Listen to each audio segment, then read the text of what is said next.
What's going on, everybody? I am RaviRamCPA. I'm Devin Ram. Hey, guys. And we are back with the vlog of all vlogs.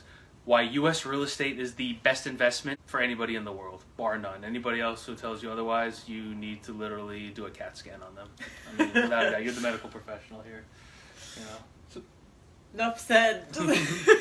So let's get right into it.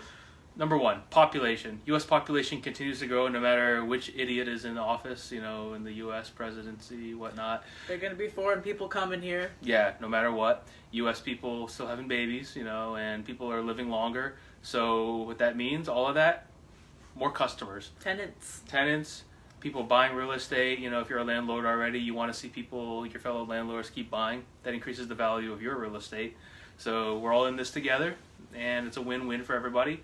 So, again, I mean, God, you have busloads of people from different parts of Asia coming here, and they're going to places like Tennessee and buying things en masse. You don't hear about that. They don't want to talk about that in the media. Mm-hmm. Well, we're here to tell you about it because they know something that you don't. Well, we're kind of spoiling the party for them.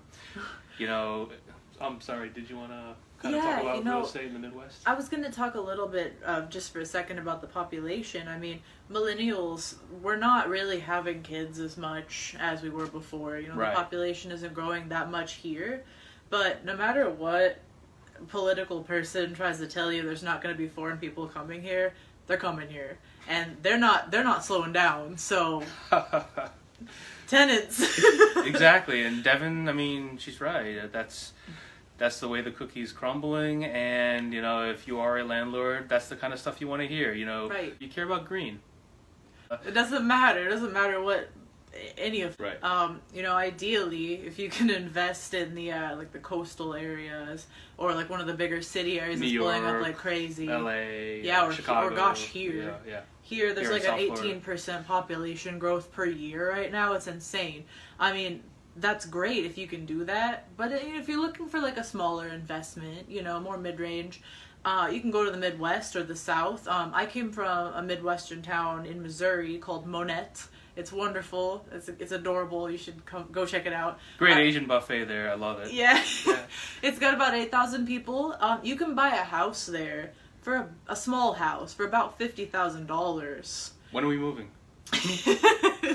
And say you buy, you know, 3 of those, that's a life insurance plan right there. Pretty much. And whereas your life insurance plan could expire or that company could go under and your SOL, for lack of better terms, your houses are still going to be there. Right. No, I totally agree with that. So again, and what people don't talk about with that area in particular is that people are slowly scooping up a lot of these cheap properties. It's not going to be $50,000 forever, believe you me.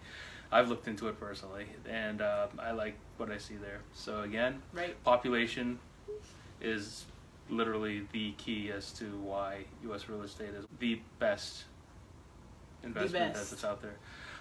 So, okay, number two is with regard to tangible versus intangible assets. With real estate, you can touch it, you can feel it, you know what's there. You know, it's not some report that you're reading showing what your where your investments are going. Right, your NAV, your net asset value is at the end of each day or each month or whatever.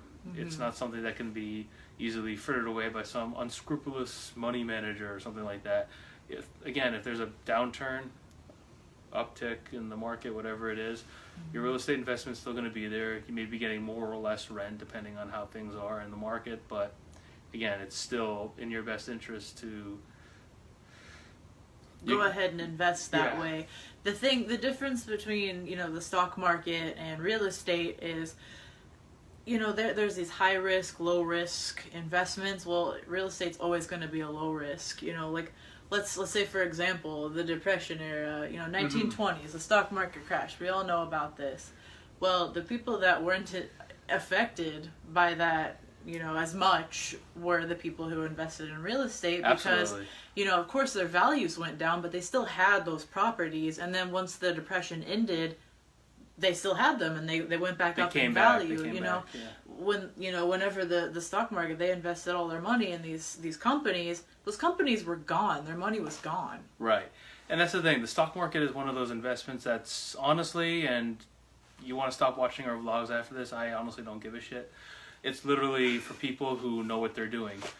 You know, people who know how to read a cash flow statement, people who know their balance sheet ratios, people who know how to look at an income statement of a company and determine what's right and what's wrong. Right, people who study this stuff all day, every day. Right? Yeah, exactly. Why would you invest in a company that's been losing money the last 5 years, that has a negative operating cash flow, and despite the fact they may be making money on the investing and financing side? Again, I'm not trying to say that you have to be a CPA to invest in the stock market. Honestly, I've never bought a share of stock, so Same. Yeah. So it's not everybody's cup of tea. It's not for everybody. Real estate, you can be a complete freaking idiot and still be good at that one good thing and make money.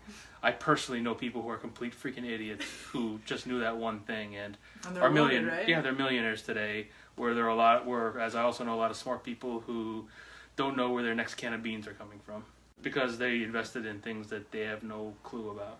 And then finally, we want to talk about investing in the hood. Let's not beat around the bush. You know, in the 80s in New York City, everyone knows about Harlem and how dangerous it was and how nobody would go near it, and they were giving these brownstones away, these townhouses, you know, for what, $100,000, and now they're worth a few million. You're seeing something very similar here in Fort Lauderdale with the Sistrunk area, where even in the 2010s, after the crash, you could buy a building for $50,000, $60,000, and now I don't even want to say what they're worth now. It's insane. It's just, again, the way the cookie crumbles. Right, and like Ravi was saying, some of those areas have already built up like crazy, but then there are areas, say, let's just use Fort Lauderdale as an example. There are areas kind of north of here that haven't really yet. Right. And you get in there now, and then your investment's gonna go crazy, I promise. Right, and especially with a place like Fort Lauderdale, where there's the great weather. New York, where obviously you can't compare. New York's the best city in the world to live in. You know, you have everything. L.A., Chicago. You know, places with high traffic. Yeah, there's a reason why people flock to these places, and what your job is at this point, if you could not get into those types of places, you have to look for the next up and coming one. We can tell you. Mm-hmm. You know, oh God, I mean, you look at Texas, you look at places around the Chicago area, the Midwest, like we just spoke about. Anywhere close to a beach. Yes. Again, when it comes to the U.S., there are a lot of places that are off the beaten path that you can still make a lot of money on. Yeah, and it's secure. There's a lot of insecurity in the U.S. right now as far as finances go. Oh, absolutely, yeah. When are we going to get Social Security? These life insurance people, they'll just take your life insurance away. Well, you can't do that with real estate. You get that thing insured, you sit on it, and it's just going to keep appreciating. Even if it doesn't, like even if it just stays right here, like you're going to get, after it's paid for, you're going to get a consistent rent roll from it for the rest of your life without doing shit. Right. You know, yeah, again, it's not about investing in someone else's company. It's about building your own company. Put those real estate investments into an LLC and build a dynasty for your kids, for your grandkids. For yourself. You know, there's no reason, you know, I come from an immigrant family, and to have immigrant uncles and aunts who literally made it just by buying at the right time in places like New York City and whatnot. Why can't people who have been here forever do the same thing?